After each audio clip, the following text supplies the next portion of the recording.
Welcome बच्चों। आज मैं अपने इस लेक्चर की सीरीज में sexual reproduction in flowering plant के अगले टॉपिक को लेकर के आया हूँ। लास्ट टॉपिक मैंने पॉलिनेशन और उसके काइंड्स के बारे में दिया था इन्फॉर्मेशन आपको। आज के इस लेक्चर में मैं आपको आउट ब्रीडिंग डिवाइसेस के बारे में इंफॉर्मेशन देने जा रहा हूँ। क्वेश्चन अराइज होता है आउट ब्रीडिंग डिवाइसेस होती क्या है और इनकी ज़रूरत प्लांट को पड़ती क्यों है। आउट ब्रीडिंग डिवाइसेस को जानने के पहले एक लाइन में जो आपको बताना चाहूँगा, यूजुअली मोस्ट ऑफ द जितने भी हमने एंजियोस्पर्मिक फ्लावर्स देखे, वो ज़्यादातर जो एंजियोस्पर्मिक फ्लावर्स थे वो सारे के सारे बाइसेक्सुअल थे। बाइसेक्सुअल होने के बावजूद भी उनमें क्रॉस फर्टिलाइजेशन होता है। सोचने वाली बात है कि बाइसेक्सुअल नेचर के होने के बाद भी क्रॉस फर्टिलाइजेशन होता है। It is only due to the presence of out breeding devices. In extra structures या एक्स्ट्रा वेरिएबिलिटीज की वजह से बाइसेक्सुअल होते हुए भी एंजियोस्पर्मिक फ्लावर्स में क्रॉस फर्टिलाइजेशन या क्रॉस पॉलिनेशन देखने को मिलता है। तो अब कुछ जो selected out breeding devices flowers में रिपोर्ट की गई हैं उनको मैं आपको समझाने जा रहा हूं।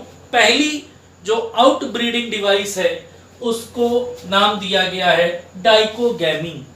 डाइकोगैमी क्या होता है? डाइकोगैमी का मतलब है मैच्योरेशन पीरियड इज डिफरेंट। किसका मैच्योरेशन पीरियड भाई? मेल और फीमेल रिप्रोडक्टिव ऑर्गन्स के मैच्योरेशन टाइम पीरियड में वेरिएशन। यहां पर मेल रिप्रोडक्टिव ऑर्गन का मतलब एंड्रोसियम से है जिसकी यूनिट स्टेमन होती है, और फीमेल रिप्रोडक्टिव ऑर्गन का मतलब गाइनोसियम से है जिसकी यूनिट कार्पेल या पिस्टिल होती है। आप देख रहे हैं मैंने इस फ्लावर में ये मैंने ग्राफिकली रिप्रेजेंट किया सिंपली समझाने के लिए। आप देखिए इस फ्लावर में यहां पर एंड्रोसियम है, बीचों बीच गाइनोसियम जिसे कार्पेल यूनिट। अगर यहां पर देखिए जिसका जो पहले मैच्योर हो रहा है उसके साइज को मैंने बड़ा किया, आप देख सकते हैं यहां पर मैंने androecium mature before than the gynoecium. तो यहां पर आप देख सकते हैं एंड्रोसियम अगर मैच्योर पहले हो रहा तो यहां पर एंड्रोसियम का जो स्टेमन का डायग्राम है वो मैंने बड़ा बनाया, गाइनोसियम का डायग्राम छोटा बनाया। तो जब एंड्रोसियम पहले मैच्योर होता है गाइनोसियम से तो इस कंडीशन को कहते हैं प्रोटेंडराई। कुछ एग्जाम्पल प्रोटेंडराई के जैसे सनफ्लावर एंड कॉटन।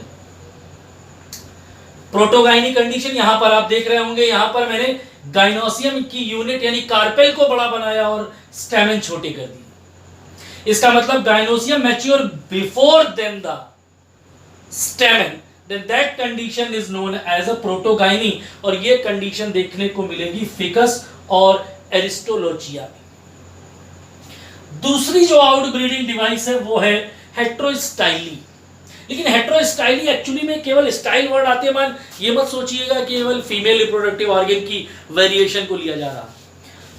दोनों डायग्राम्स में मैंने दिखाया कि अगर वेरिएशन है दो सेम प्लांट पर, एक प्लांट पर सेम फ्लावर, मतलब आपको भाई आपको एक चीज तो मालूम ही थी कि जो सेल्फ फर्टिलाइजेशन था वो जीटेनोगोमी भी एक टाइप का सेल्फ फर्टिलाइजेशन था।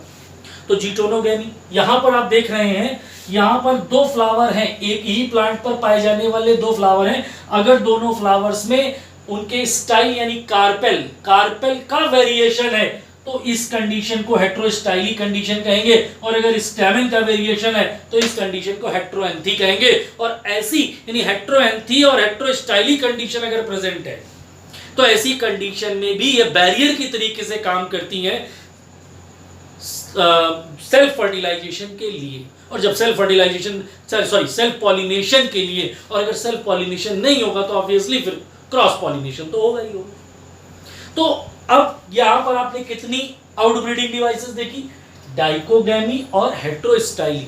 अब मैं आपको दूसरी जो जो आउट ब्रीडिंग डिवाइसेस डेवलप हुई हैं फ्लावर्स में उनके बारे में इंफॉर्मेशन देने जा रहा हूं। थर्ड जो हमारी आउट ब्रीडिंग डिवाइस है उसके बारे में है सीधे सीधे सेल्फ इनकम्पैटिबिलिटी का कैरेक्टर। ये सेल्फ इनकम्पैटिबिलिटी एक्चुअली प्रोटीन होती हैं जो उसी फ्लावर के मैच्योर एंथर से आए हुए पॉलन ग्रेन्स के जर्मिनेशन के लिए एक बैरियर का काम करती हैं, उसे इनहिबिट करती हैं कि उसी फ्लावर का जो पॉलन ग्रेन है वो उसी फ्लावर के स्टिग्मा पर जर्मिनेट ना हो पाए। और जब ऐसा नहीं होगा तो ऑब्वियसली क्रॉस फर्टिलाइजेशन होगा। तो इनकम्पैटिबिलिटी, सेल्फ इनकम्पैटिबिलिटी को इसीलिए एक वर्ड, सिंगल वर्ड में सेल्फ स्टेरिलिटी भी कहा गया है। मैंने एक लाइन में इसे डिफाइन किया है कि pollen grain germination on the stigma of same flower is inhibited. यहां पर डायग्राम के थ्रू मैंने दिखाने की कोशिश की है। सेल्फ इनकम्पैटिबिलिटी प्रोटीन के बारे में मैं आपको पॉलन ग्रेन के बारे में जब पढ़ा रहा था तब मैंने बताया भी था, मैचिंग प्रोटीन जिसे कहते थे। अच्छा, यूनिसेक्सुअलिटी, चौथा जो आउटब्रीडिंग डिवाइस है वो है यूनिसेक्सुअलिटी का। यूनिसेक्सुअलिटी क्या होता है? मेल और फीमेल फ्लावर की कंडीशन।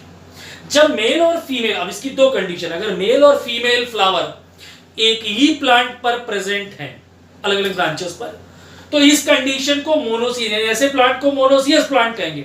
और अगर ऐसी कंडीशन है तो इसकी वजह से ऑटोगैमी तो नहीं होगी क्योंकि plant male flower female flower अलग अलग है, लेकिन जीटोनोगैमी जरूर होगी। यानी monoecious condition means male and female flower present in same plant but in different branches. तो ऐसी कंडीशन, इन मोनोसियस कंडीशन पर ऑटोगैमी प्रिवेंट की जाएगी, रोकी जाएगी, जीटोनोगैमी होगी। इसका मतलब geitonogamy is also indirect type of, हम कह सकते हैं, क्रॉस फर्टिलाइजेशन। अगर देखें कंडीशन नंबर 2, जब mail and female flower present in different plant, यहां पर मैंने एग्जांपल लिया था, मोनोसियस का एग्जांपल किया था कैस्टर, लेकिन male and female both are present in different plant. Male plant अलग है जिस पर मेल ही मेल फ्लावर है, फीमेल प्लांट अलग है जिस पर फीमेल फ्लावर है।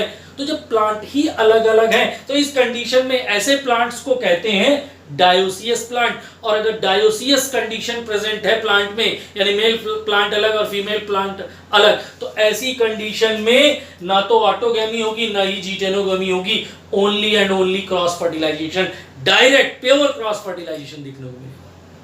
और इसका एग्जांपल है पापाया। तो इस तरीके से आपने 4 आउटब्रीडिंग डिवाइसेस देखी।